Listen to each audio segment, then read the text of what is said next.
I started too early. It felt wrong. Okay. Welcome back, everybody. There's like a rhythm you gotta hit. We gotta start on the right rhythm. Welcome back to the Canyon. Welcome back to another installment of the TRX-4 Sport tuning series. Today, we're gonna throw a little bit of money at it. And when I say a little bit of money, I mean a little bit of money, not a lot of bit of money.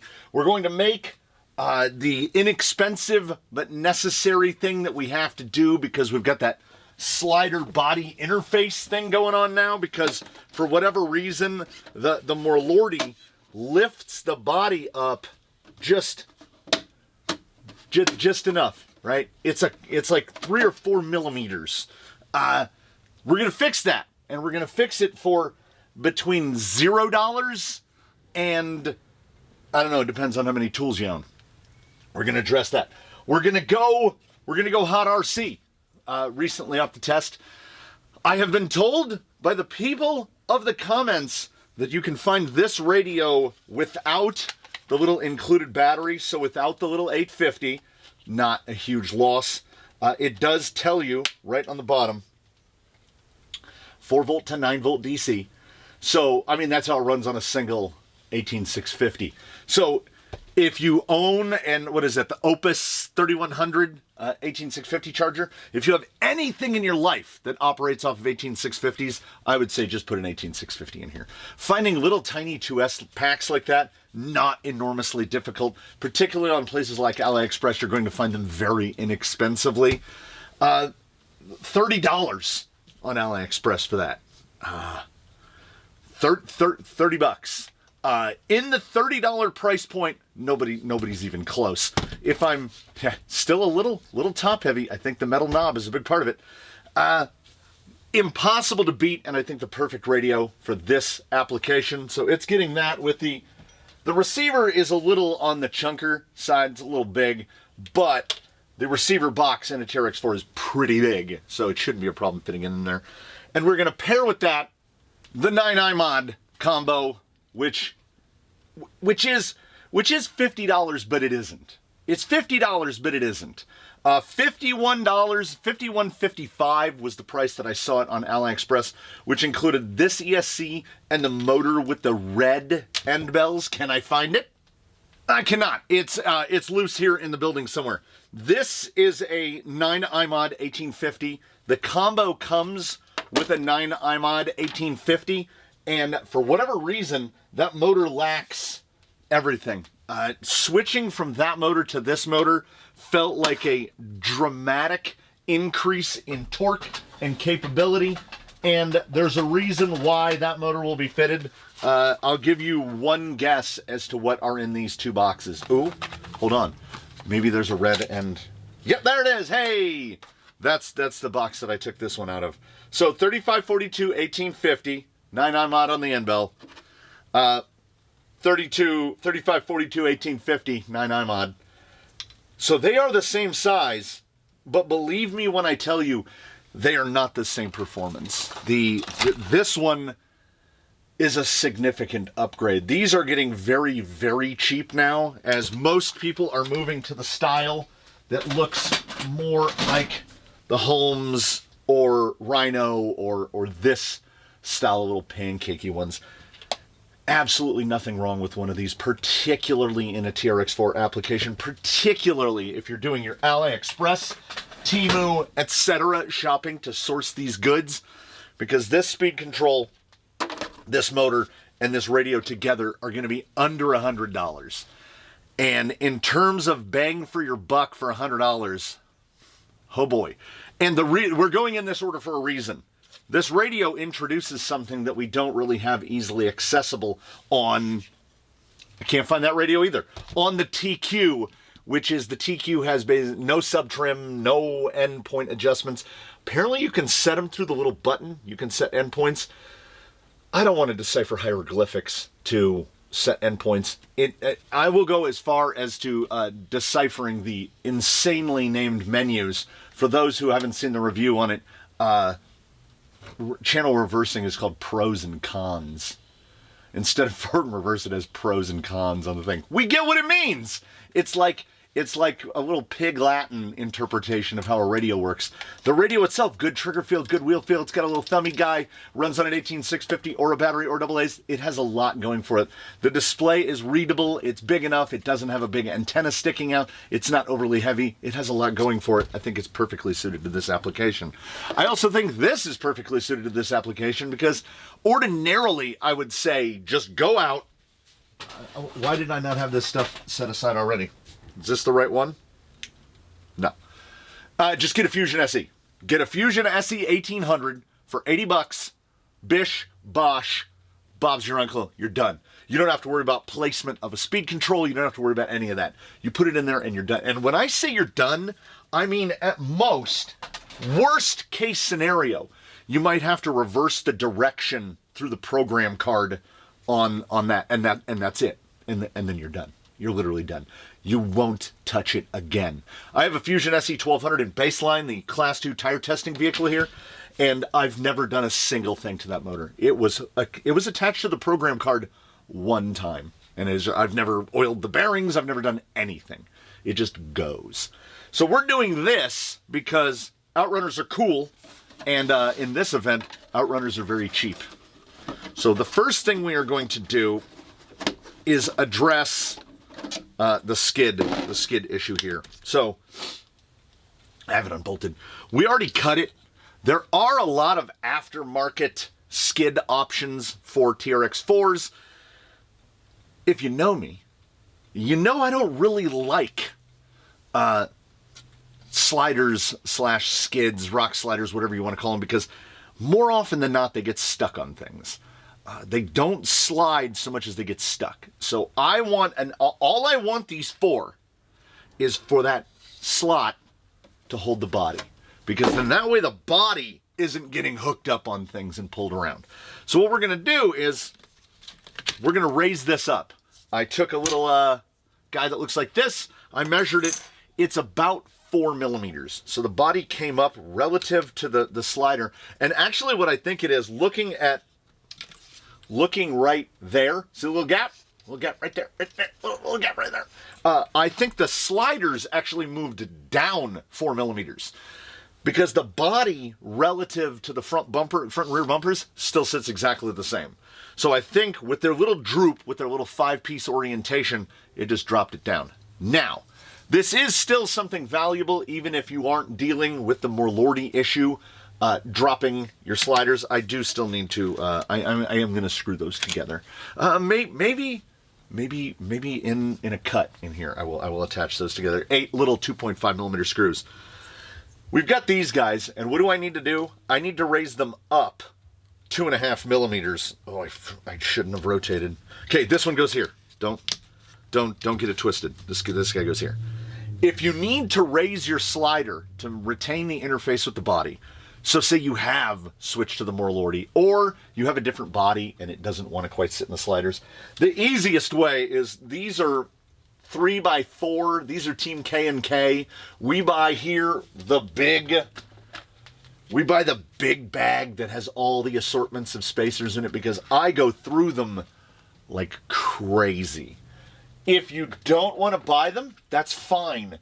If you have something like this lying around, assorted spacers, all you need to know is that this groove is about 6 millimeters wide, and now these actually nest down onto these pegs. So you can't have anything bigger than 6 millimeters wide. These are 6 millimeters wide. So these fit perfect. They just pop right in there. Well, they don't quite pop right in there. They kind of want to fall out. So it gets a little fiddly. And it's fiddly, and I don't want to deal with fiddly, even though you're not going to be installing and removing your sliders frequently. You're generally going to be doing it once. But nevertheless, I don't, as they say, wanna. So knowing that that slot is 6 millimeters, it's actually right around 6.5 millimeters wide, which is why you can fit a 6 millimeter spacer in there. I am going to grab a plastic that is as close to the vertical height as what I want.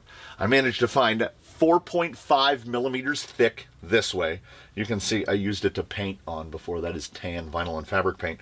But because this is, I think this is HDPE, aka milk bottle plastic, The selection of the plastic doesn't mean anything. Use whatever you've got.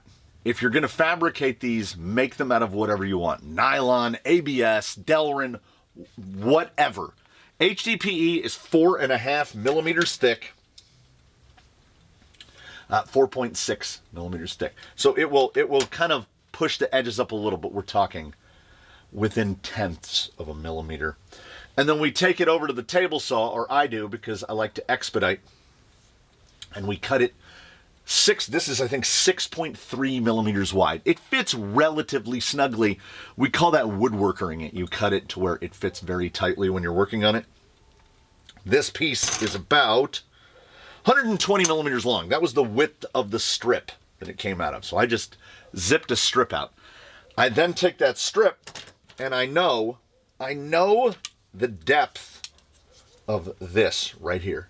It's right about an inch inside that pocket. So I'm gonna take my caliper. This is a very easy way to do things. We're gonna go out to about 25 millimeters, aka about an inch. 25.4 is an inch. We'll go out to about 25 millimeters, and we'll just make a mark like that. And now we've got there you go, little line right there. We take that over to whatever you want. You can actually cut these with a razor knife. You can just go around it with a razor knife and snap it because it's plastic. It's not particularly tough. Then I take it to a sand. So I cut mine off. I take it over to the sander and I give a little rounded end on it because I'm obsessive compulsive or burgeoningly so. And you'll see a little rounded end. It is not perfect. It doesn't have to be perfect. It looks like a little pill now. And those should fit right up into the recess here. And when I said woodworking it, I wasn't messing around. We're going to make it to where we got it. Hey, nice, right? Nice. Did I cut 2? No, I cut 4. Not quite as tight of a snuggy fit on there, but look at that. Like we were meant to be there. Then you can use a punch. Kind of helps because the rear has the little slidey hole. This hole is no problem. I take it right to the drill press and I just drill straight through. I then lay this down on the bench so that I can look straight down from the top of it, which was what I'm doing right now.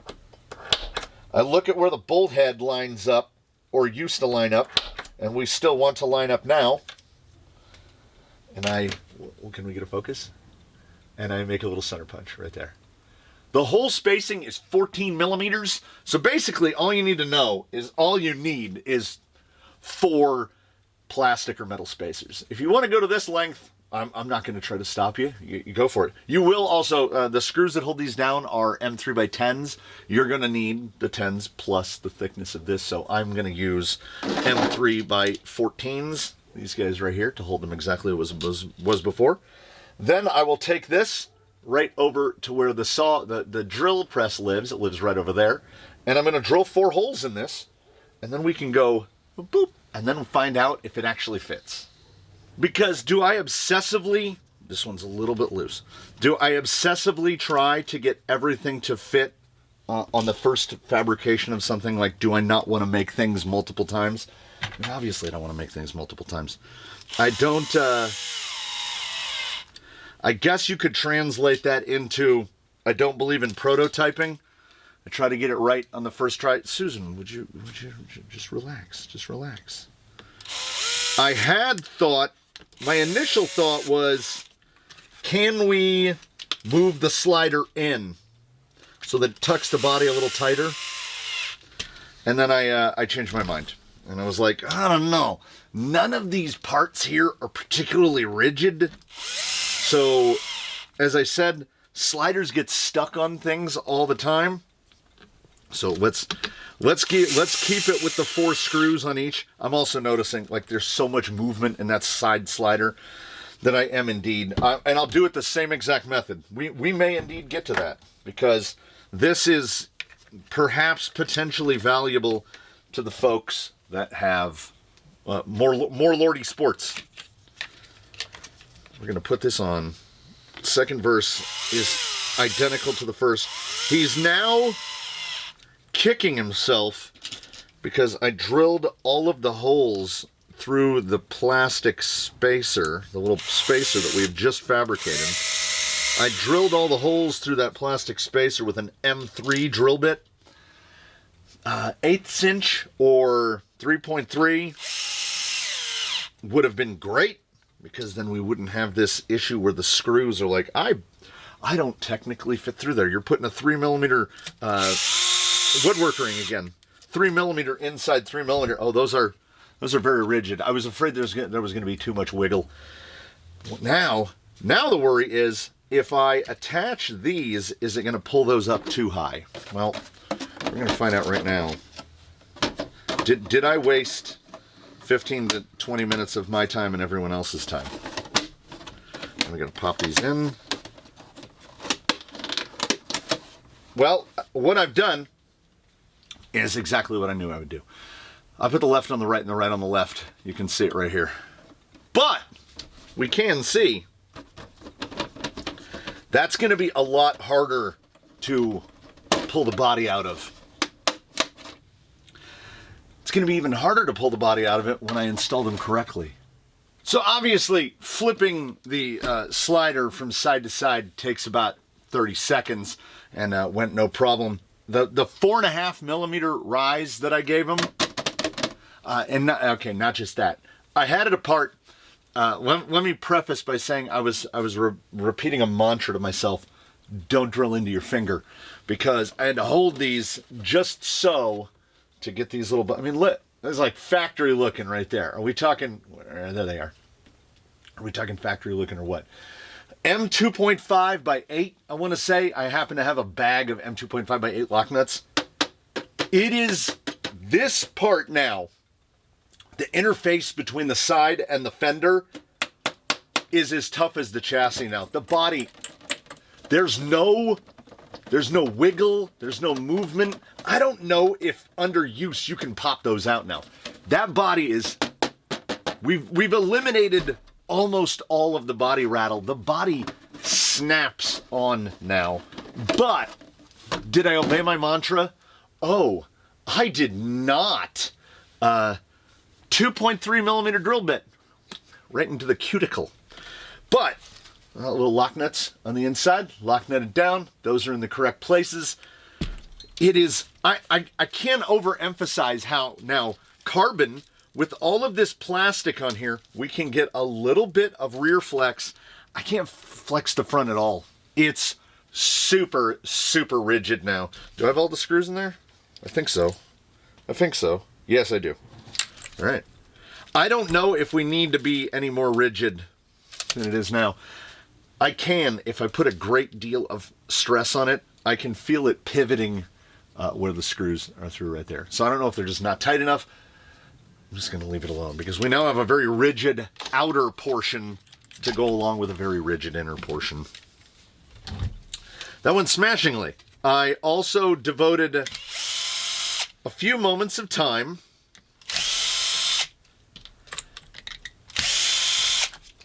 to getting the, starting to prep the speed control. You will notice there's no heatsink on it, because as soon as you cut off the shrink wrap, the shrink wrap is the only thing holding the heatsink on, because they're just using like thermal paste. And I mean, as you can see, it doesn't leave any residue behind.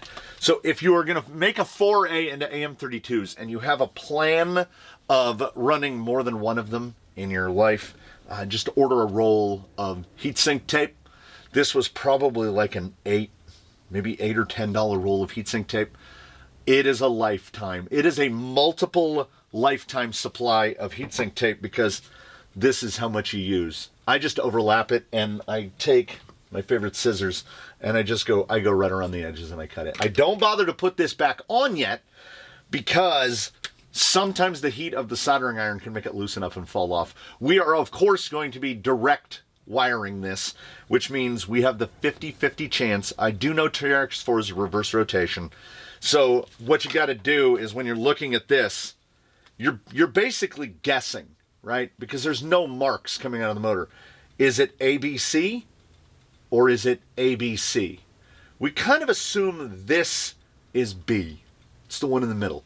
We have a 50-50 chance of soldering it to the motor correctly and not having to desolder it and flip 2 of the wires. I would say that my luck historically is, let's put it right around 50%. I get it right half the time, and half the time I don't. No, I take that back. We can't go a full half and half. We have to subtract a few percent, because I have been guilty in the past of soldering it up, hitting the throttle, the rig moves backwards. I go, dang it, I flipped the 2 wires. Then I calibrate the radio, and then it goes backwards again, and I get to resolder it the way I had it before. So we will at least make a small effort not to solder it 3 times. Twice, possibly. 3 times we will try to avoid. Ah, yes. The veritable old TQ. Because, yeah, man, they can't let go. I remember old 75 megahertz AM and FM radios having leads that long. They can't let it go. They're not listening to Elsa, and they can't let it go. There we go. What color is it? Black tape or white tape? I think it's black tape. Yep. And successful successes are successful. The bottom of the receiver didn't come off.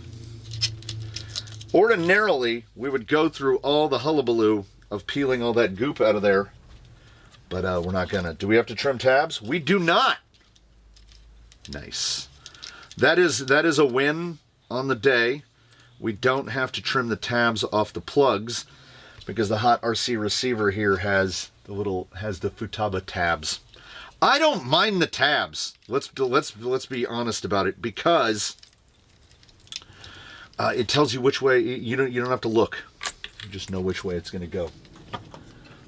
Here's what I'll do. I want to test something, and I don't want to make you sit through it, which is, on some rigs, what I do is I see if I can't flip the receiver box around so that the wires enter from the front.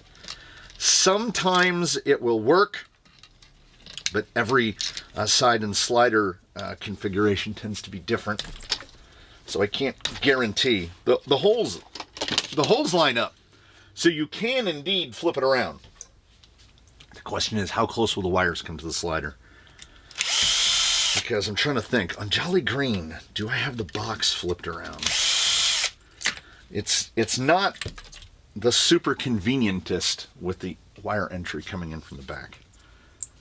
I want to keep all this stock stuff together. There we go. We can pass that on. Someone can make good use of it, because, as I said, TRX-4 stock electronics are not bad in terms of stock electronics. And I think I have completed a thought earlier, which was, we're going to leave the 2075X in there until it does indeed die. Because I want to see if a 2075X with proper endpoint adjustments set on a non-TQ radio, I want to see if that guy lives. I want to see if he lives. I just unbolted the motor mount from the motor, and I didn't look at the numbers. It was in either C or G or F. That doesn't help. I'm going to have to bring up my little note card so that I can never remember which holes for which gears. It's always backwards to what I think it is. Yeah, because we need to install the outrunner on the motor plate. Yeah, you see what I'm saying? If this is flipped around the other way, you know what? Nobody watching this series is in a hurry, because getting a TRX-4 there takes no time or all the time, and we're here for a good time, and perhaps also a long time. So if it takes us a while, it takes us a while. Let's see, is it too close? Yeah, with another slider, you can flip it around the other and run it backwards, or we can just commit, and I can drill 2 holes in the slider because it doesn't really, oh no. So we'll go from, I mean, there's 1, 2, 3, 4, 5, there's 5 holes in the slider right now, so let's take it up till 7. And the way we're going to do that is pretty simply, it's pretty simplified. We're going to get our old friend the caliper out again, and we're going to try to mark center to center on the box. So we'll go, let's see, is it a number? Call it 75 millimeters. They're 75 millimeters apart. So I want to get the rear. I want them to be in the exact in line with where they are now, which really helps. Let's just get this out of the way. Let's get this out of the way. Yeah. More servos should go the TRX-4 route and give us an, I would rather have this tucked into a receiver box than have this with a bunch of extensions on it to get it where I want it to go. So we want to move back basically as, not quite as far as we can. How about right about there? And you know what? I'm going to flip them. Can I go in? Can I just do it in? No. We're going to go right there. We're going to go right there. I need to look at this. I tell you, man, you hit that go button on the radio, the breakbeat chaos comes on. You go full woodworker mode and you start making jigs again. A little piece of hardboard. I think this is actually like chalkboard material. 75 millimeter spacing on the holes. And we get that by taking this piece. After we cut this piece, we set it down on here. We trace the holes we drill them. Are they going to line up? You know they're going to line up. We're going to put one through a hole because we already drilled the one hole. And we drilled the one hole by taking the box, putting it in place on the skid, taking a driver 1.5 that is small enough to pass through the hole, and just going and scuffing a little spot. So we're using that hole. Then we want to line this up, right? We want it straight. Is it critical that it's hyper straight? No, not at all. We're going to hold it so that we don't have a finger under it. We've already drilled one hole in our finger today. Let's not drill a second one. We go straight through. And now what have we done? We've flipped a receiver box. Do you need to? No. Did we want to? Yes. Therefore we did. It's all about wants over needs. We don't need to do any of this. That's kind of the beauty of it as far as I'm concerned. We get to do all these things that we don't need. I prefer the box reversed, and as I stated before, I have no intention at any point of putting lockers on this. At most, this guy will get a 2-speed. We will consider it because for the science. Because the 2-speed basically allows you to run the smallest pinion that you can and get ultra low first gear. That is not the correct screw. That is not the correct screw. This is the correct screw. That was way too long. I could feel the resistance. We get a little cavalier with fastener placement. And I mean by that, we just throw them all over the bench. So now, see, this would interfere with locker servos, which is why they don't do it like that. But I think wires entering from the front makes a good bit more sense. I wanted to check. This is a 3D printed box for a Rhino V80. And if anyone was curious as to whether or not it's the exact same thing, it doesn't quite fit. It fits, but it doesn't fit. So no, it is not exact. It's a which one would it be? Would it be a copy or a clone? Is it a copy or a clone? Which one is not quite? If we're going by the Michael Keaton's multiplicity rules, it's a clone. It's not quite like the original.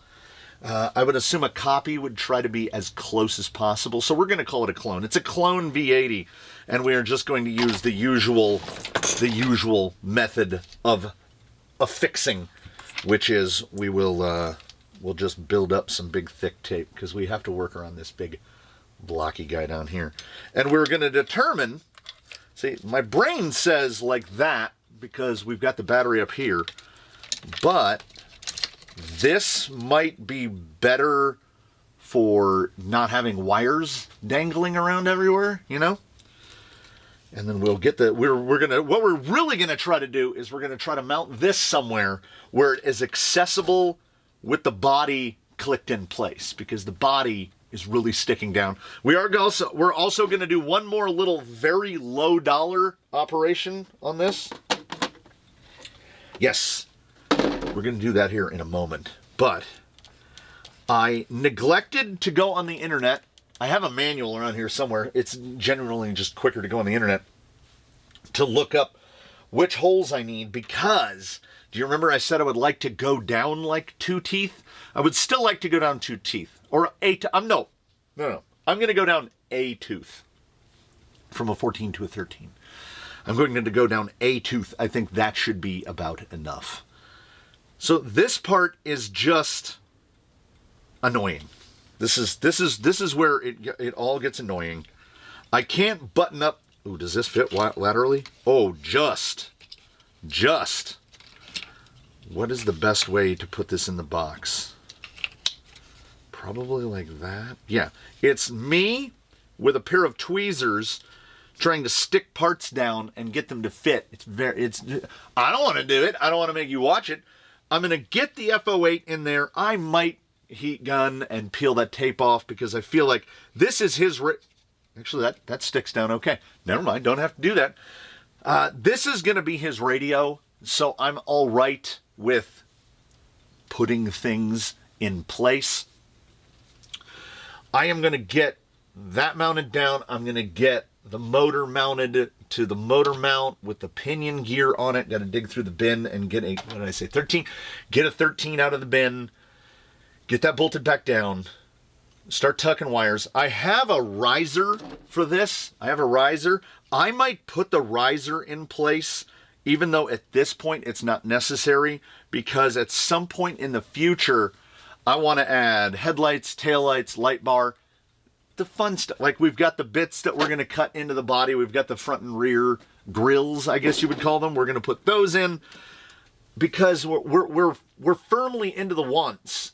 And he's also going to get into the phase where he gets to test stuff. We're going to test in the future. We're going to test stock skid versus Bauhaus. We're going to test those basically copies of the GRC Wilderness that look like 14-bolt axles. We're going to try those. We've got a bunch of stuff. And if you'll notice, we still haven't addressed springing, and we're still not going to address springing yet. We're going to take them out like this. We'll get to the springs. We'll get to the suspension tuning.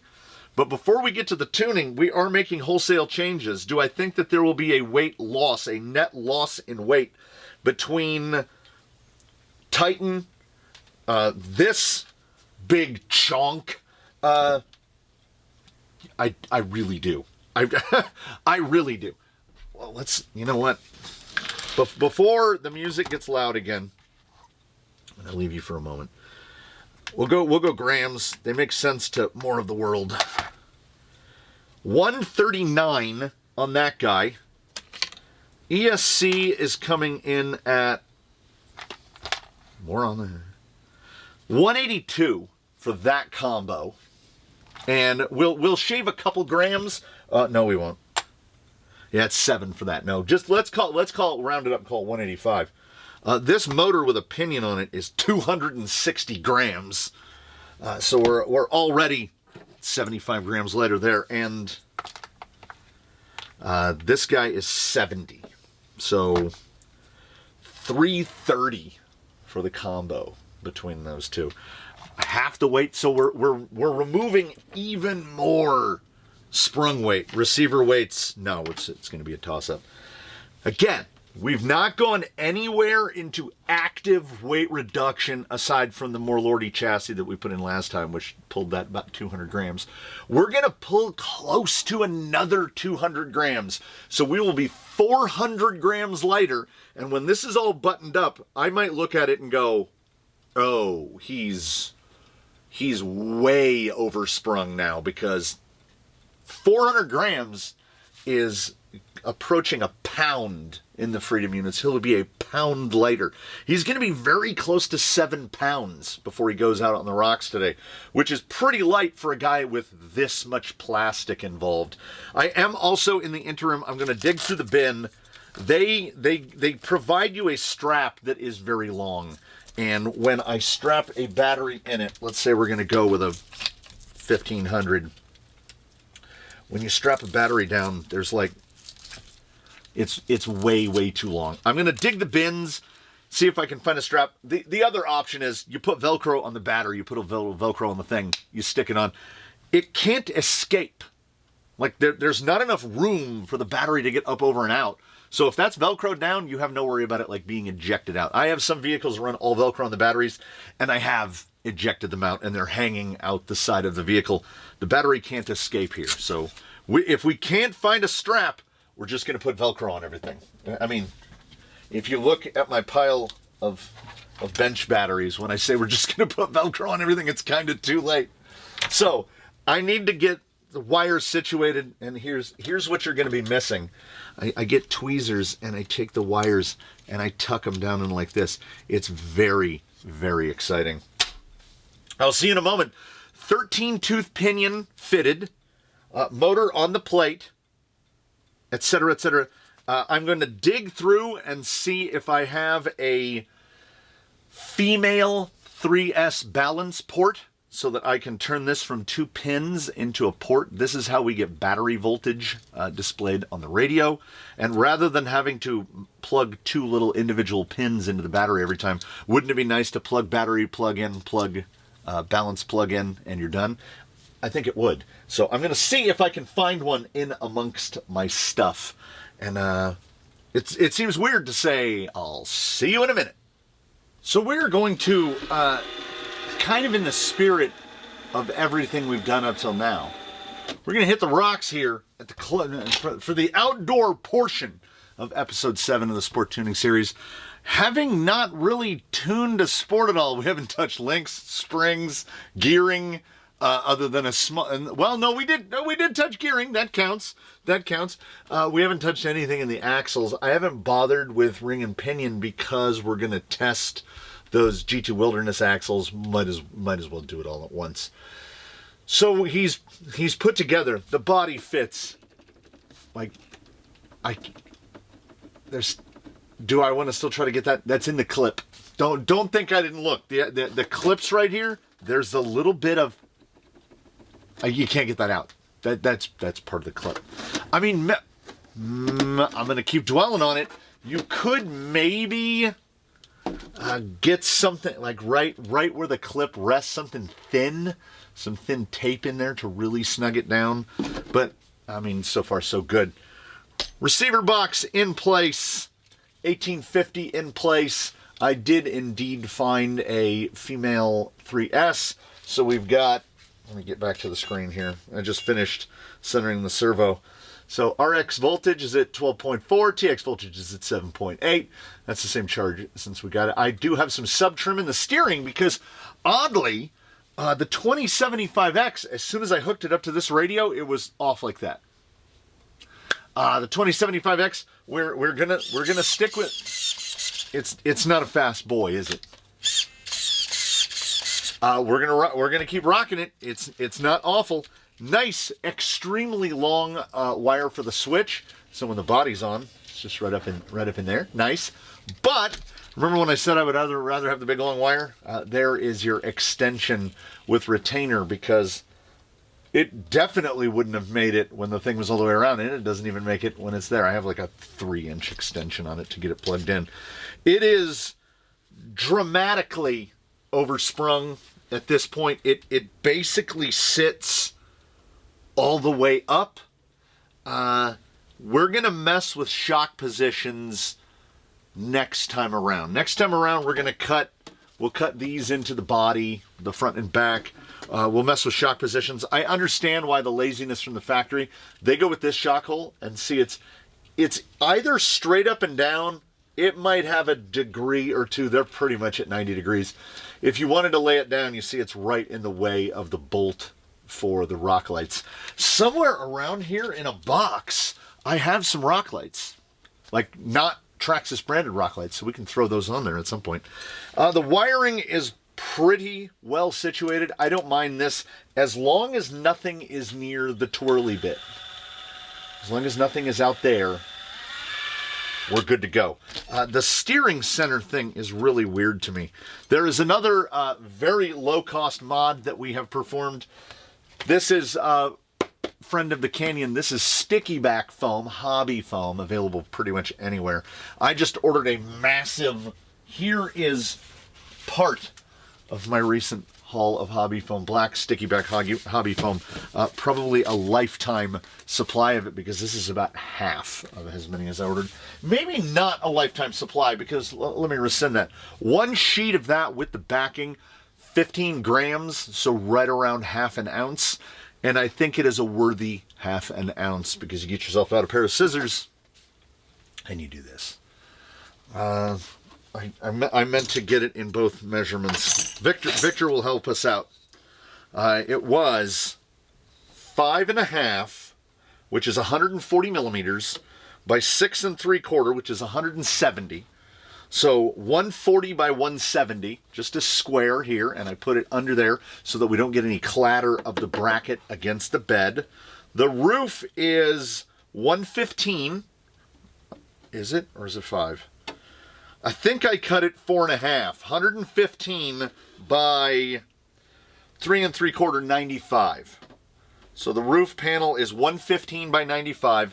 And then the front, I wish I could give you a measurement, but because the stuff is so thin, what I did is I just pressed it in place and I ran my fingernail along the edges to get where that little piece fits. This is a very clever, they have these angled shims here. You see there's a little step to keep this flat. So now, with a little bit of that added on there, and it does make a difference. You have a real boom, boom, instead of, see what I'm saying? I only wanted to use one sheet. I would ordinarily, actually, how close are these? There are some leftovers. We actually had this amount left over from a sheet, and 2 pieces that size would be just about perfect on the sides. It will deaden the panels down. I don't know how critical, I don't know, maybe. Some bodies have a real amplifier action, and when you put one of these screamers under there, right spot, right there. Yeah, there's a real spot in there. Any little bit helps, because ordinarily you get this level of volume. That's not too bad. That's not too bad. For the amount of straight cut 32 pitch metal that's twirling around in there, that is not excessively loud. Get that pressed in. Let's see. Yeah, see, I feel like I can hear the sound coming from right there. Yeah. And you got to think, if you have a local Joanne Crafts, Michaels, they will have this. I ordered it on Amazon. I'll have a link below. You used to be able to get a big old like tabloid sized sheet of it for 99 cents. I don't know about anymore. I got a 20-pack, 25-pack? I don't remember. 20 or a 25-pack on Amazon of, I don't know, how big is this? What is this metrically for 20 bucks? 9 by 12? Yeah. Definitely in the Freedom units, but we can call it 230 by 300. It's one sheet will do basically a sport body. If I was a little more crafty with the cuts, you could probably get enough pieces for the door. Yeah. I mean, it works. And because we're adding high sprung, I'm okay with half an ounce. The Sport with the clipless stuff on it isn't exactly light. It's definitely not a Tough Color Cliffhanger or something like that. But it's also not grotesquely heavy. It's not a Bronco Defender. It's none of those things. It's kind of in a happy place in the middle. And I hope that we're in a happy place in the middle. It's not like fully oversprung is we get no relaxation when we sit it down. I've got a couple millimeters of sag on it. The rear now, though, is just...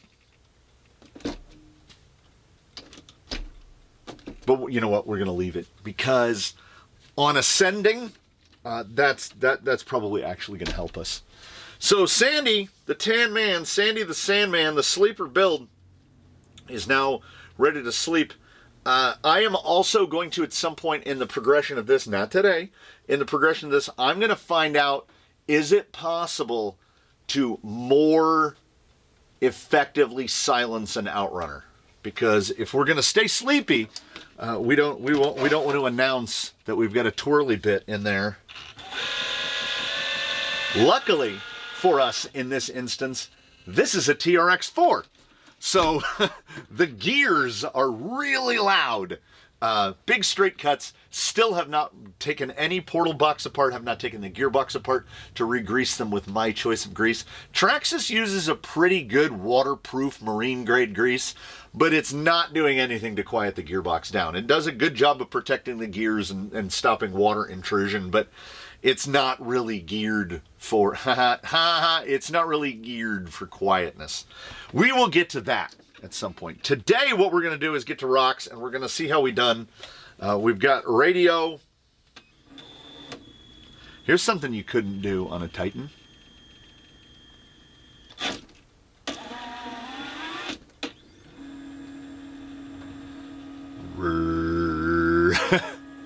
And if I remember correctly, and I might, in here in the inscrutable menus, is it, no, it's not phase. Is it linearity? Yeah, linearity. I can program curves. I don't know. Diversion. Is that reverse? You know what? Let's find out. Let's put like a 20% curve on the reverse. Let's see. Oh, that's 100% reverse. Accelerator. Oh, yeah.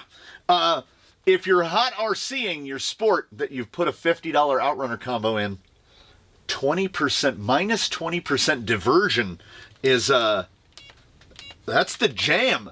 Because it was a little twitchy. You'd go here, and if you bumped that trigger, it would do that, the launch. Now I have to actually do it on purpose.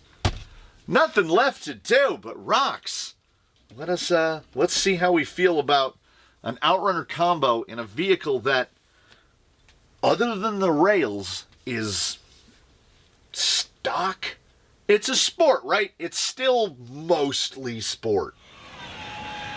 So a combination of some notes from the drive back and stuff that wasn't covered, because after I turned the camera off to bring the cameras out here, I reconsidered some things. The suspension's going to be quite stiff. It's 43 degrees right now. We'll give that a little bit of time to cycle in. I moved the rear shocks to the forwardmost mounting hole on the tower. I took out the little covers for where the rock lights go. I've always thought, I mean, if and when rock lights go on there, how do you get to that? I guess you just don't move your upper shock position. I don't know how much rate. I didn't go look at the calculator to see how much rate. It's not leaning them down a tremendous degree.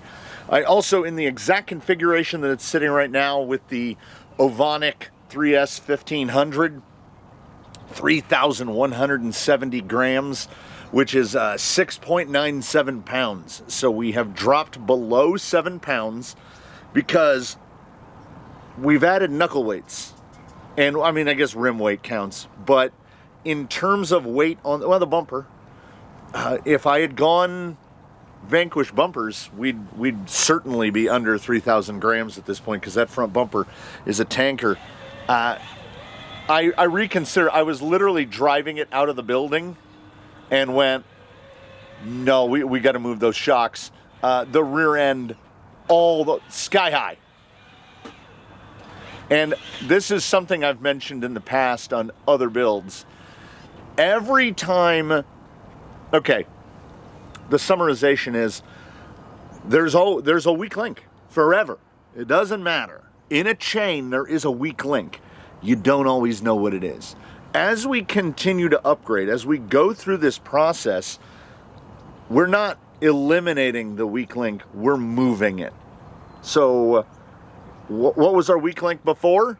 Well, I can tell you from the drive back that the trigger feel on our little hot RC friend here is significantly better than it was on a TQ, which is not surprising. I think that was straight over the rock, by the way.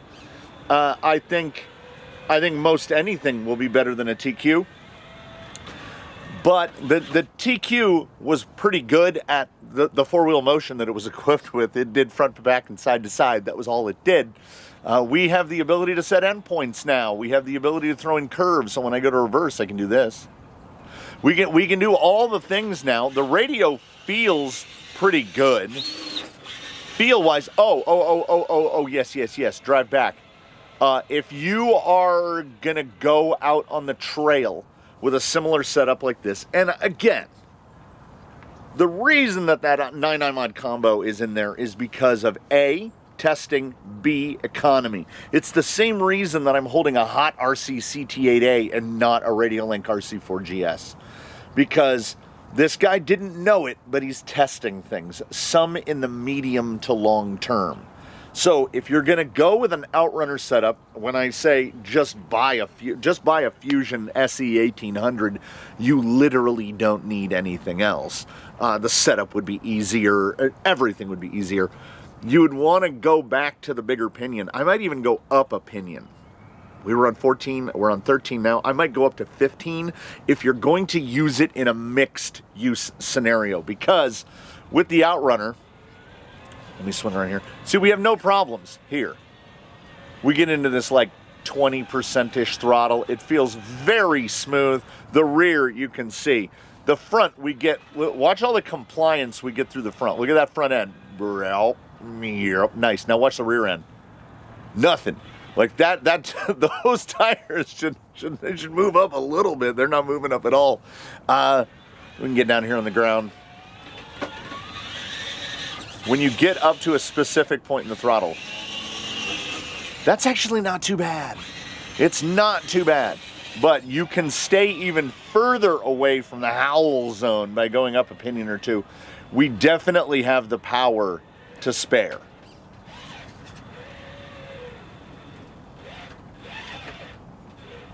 I can get there. There it is. We got to use some little hops. Also, I noticed this in the quick view, and I notice it now. The differences in AM32s tend to be fairly small, and the difference in this AM32, which looks like an approximation of a Rhino, it's not quite as refined, and that would just come down to firmware. That's the crawler programming that they've put into something that's meant for things that fly.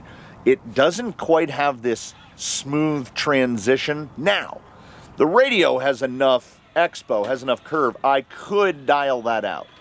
For today, we're going to drive it just as is, and I don't want to beat too loudly on the drum of lightweight always, but removing weight from this, every bit of weight we removed has helped.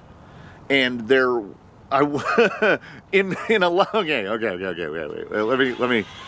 do a drag brake test while I ramble. Okay.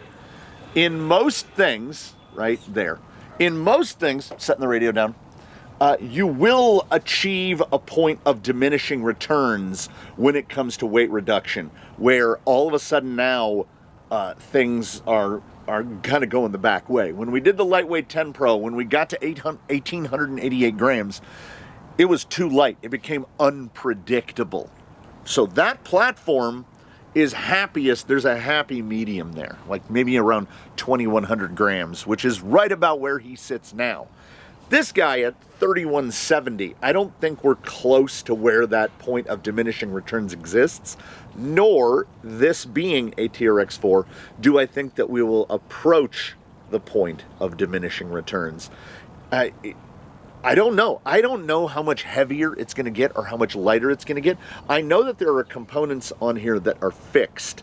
And looking at him, just doing a pose there, I don't know how much weight reduction potential we have. We're stuck with all those plastics, the fenders, the body, all of that stuff, the bumper mounts, the bumpers, all of that stuff, right?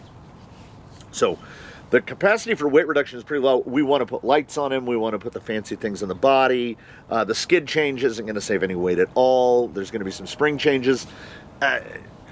He's probably going to be in here in this between 3,000, let's say 3,000 to 3,300 grams, probably right around in that area. And that's kind of where he's going to sit. So the 7-pound TRX-4 is kind of the sweet spot for us. So moving forward, just expect that when we're selecting spring rates, inserts, anything suspension related, we're looking at that like 7-ish pounds total RTR weight. We're not going to make any efforts to go to great weight reductions because, as you saw, there's a lot of plastic. When you look at this thing from the bottom, you don't see a lot of body.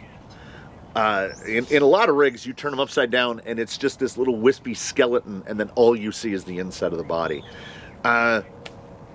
What I am having is great success. We've been very lucky in that nothing we have done so far has gone negative on us, aside from the silicone episode. And I don't think the axles are going to be a drawback, provided that their durability is sufficient. The 2075X. The 2075X is 100% the weak link in the chain now. It feels, because everything else is so much more responsive, we have that one real slow component. Like previously, and I can hear him humming away over there, previously the Titan had this really, like, the Titan as an internal combustion engine had lost compression on a couple of cylinders. It could still do it, but it wasn't, its best days were behind it basically when it was born.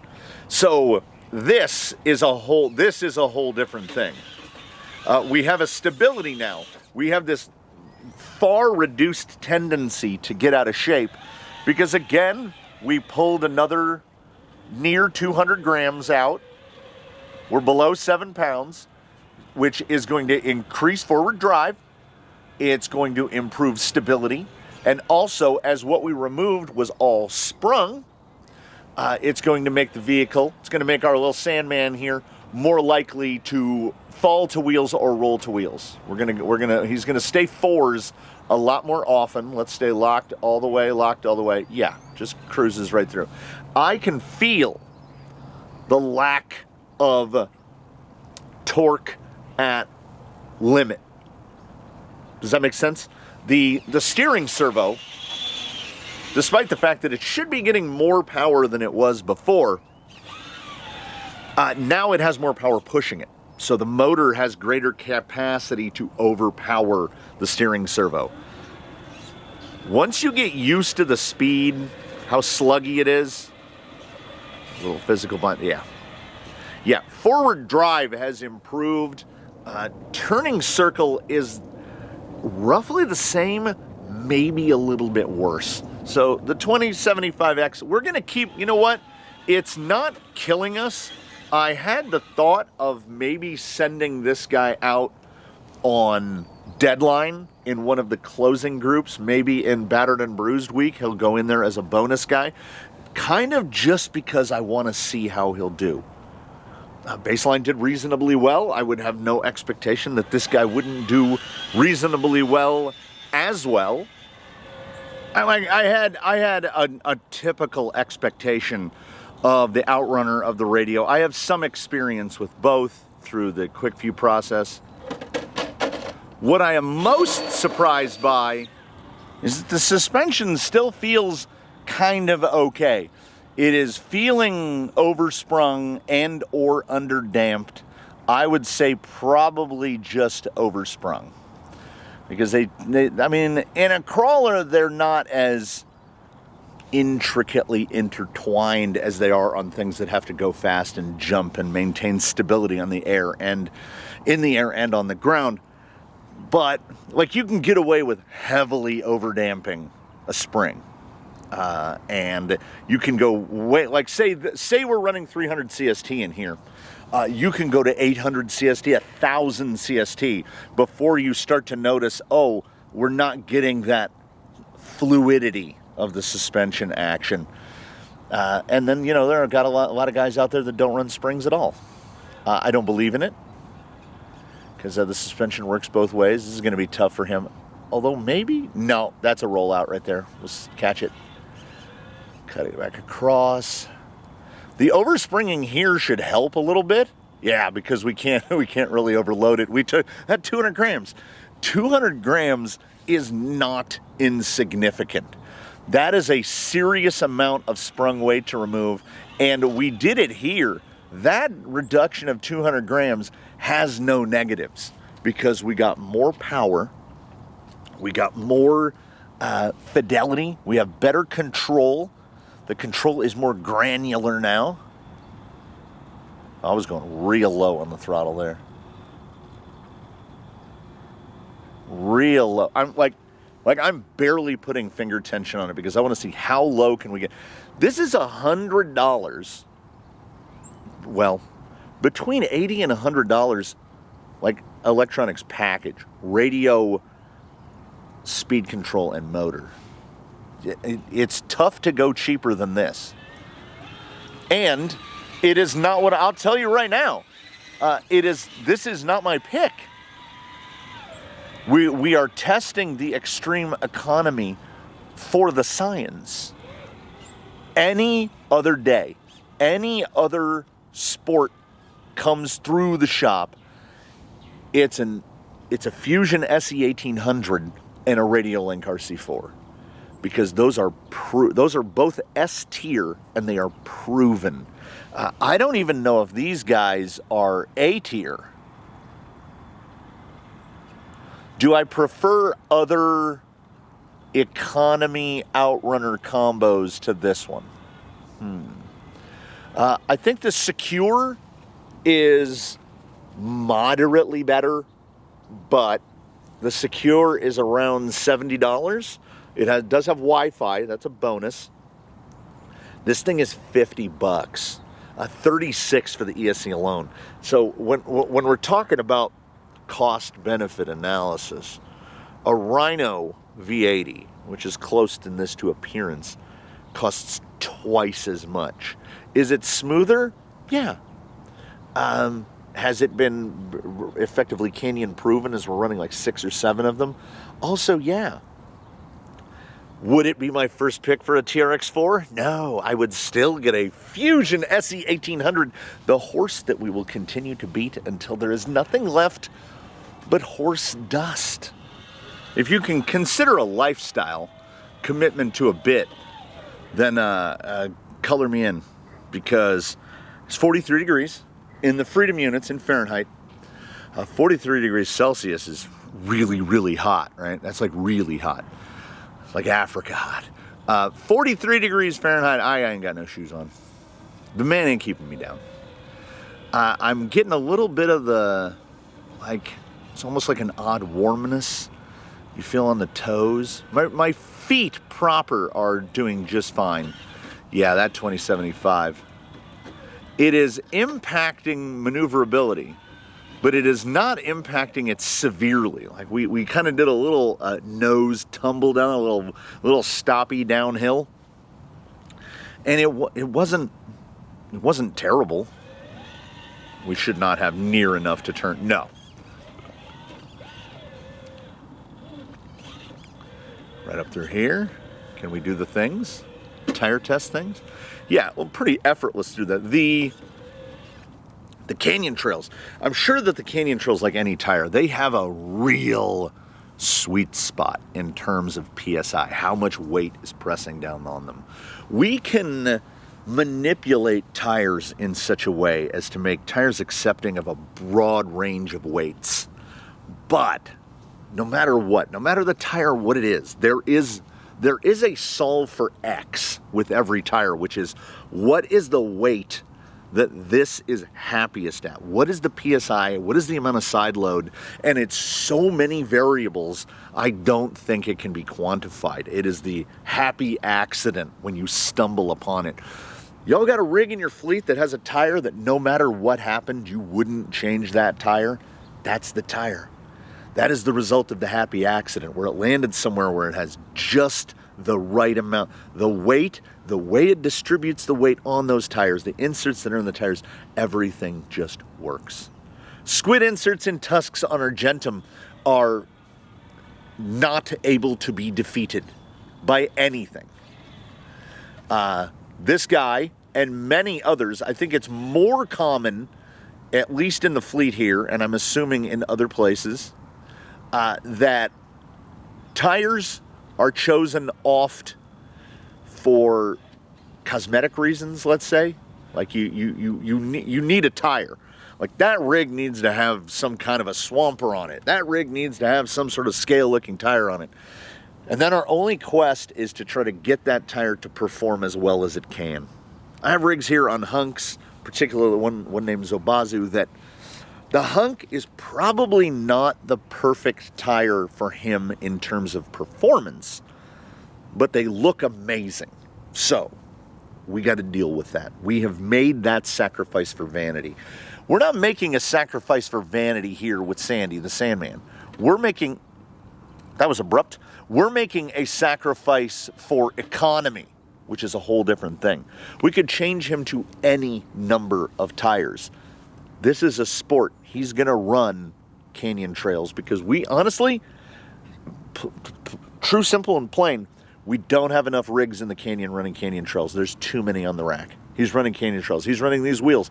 There are a lot of choices on the Sandman here that are made, and we are not going back. It's got a little decent flex to him.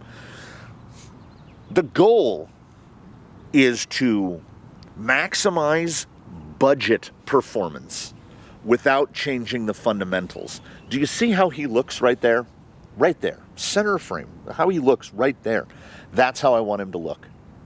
I want people, when you see him, people will go, oh yeah, that's a sport. Like canyon trails, sport body, the inner fenders, which we're committed to. So we're going to see what we can get. It is too easy to go, air quotes, cheater with everything. Because few and far are the problems that cannot be solved just by throwing money at them. Just throw the money at it. You can, unlike in other life pursuits, rock crawling, I think, is somewhat unique in that you can buy performance. I mean, you can.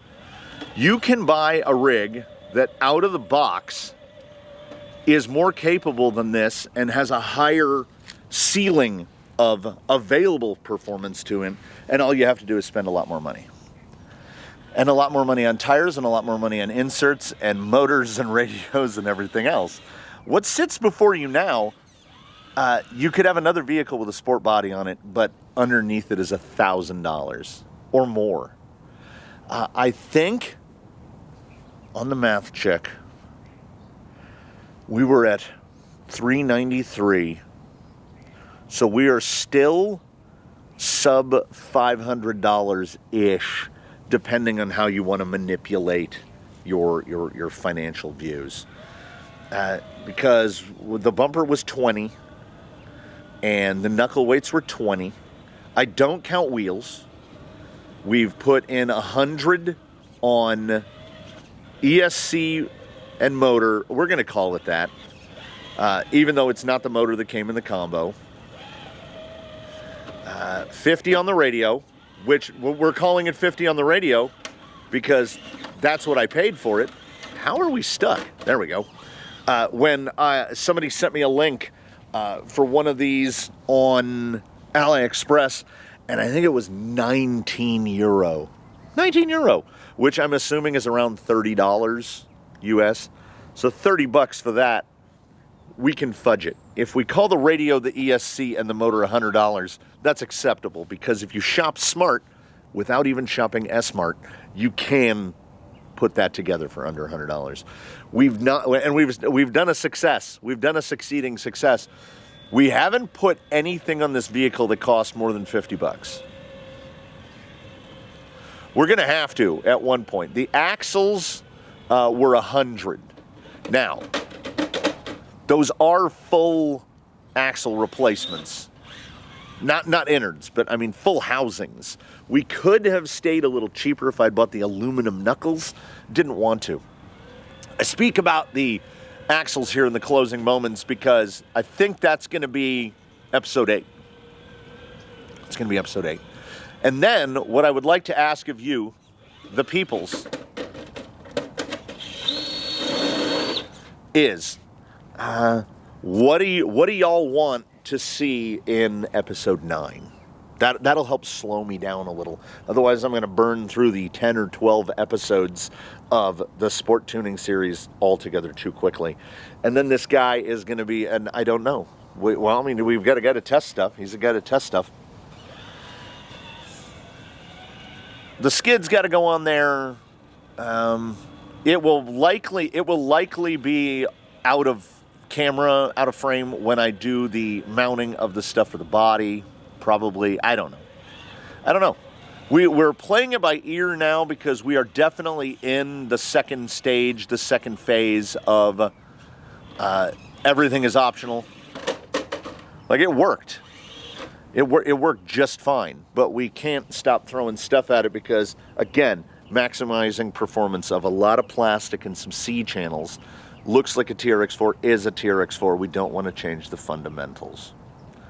Will we put a 2-speed in it? I don't know. I've posed that question to myself before, and I still don't know. They are super cheap. $35. I saw one on Amazon for $35 with a shift servo attached.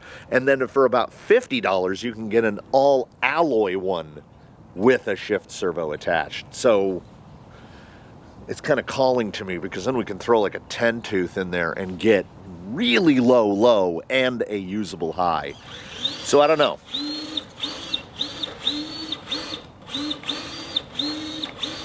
We'll maybe figure it out together. This battery was not fully charged. We're at 11.5, which is not slammed, but can pull it down to about 10.7. There's a decent draw from that guy. The servo basically does nothing. The RX voltage does not change when I go to full lock. So, follow us along, see where we end up. Now that's what you end on, because that pull up, that initial entry onto that rock, that was really good. That was real good. You would not be mad to wheel the Sandman around. He's still a sleepy guy. He's a little sleepy guy. It's early in the morning, so surprisingly, I'm not a little sleepy guy. Maybe the cold toes are what's keeping me awake. I don't know. What I do know is that I do sincerely hope to see you in the next one. I invite you to put your questions, comments, and concerns in the comments section below, which, here's a little note. On the channel dashboard, they changed comments to community. I've been looking at comments for 3 years, and now all of a sudden it's community, and I find it very confusing because I'm in a pattern recognition mode. So I hope to see you again. I hope that in between now and then, you one and all do your very best to have a good one, everybody. We'll see you again here from the canyon with whatever we opt to do. And we hope that you join us for that.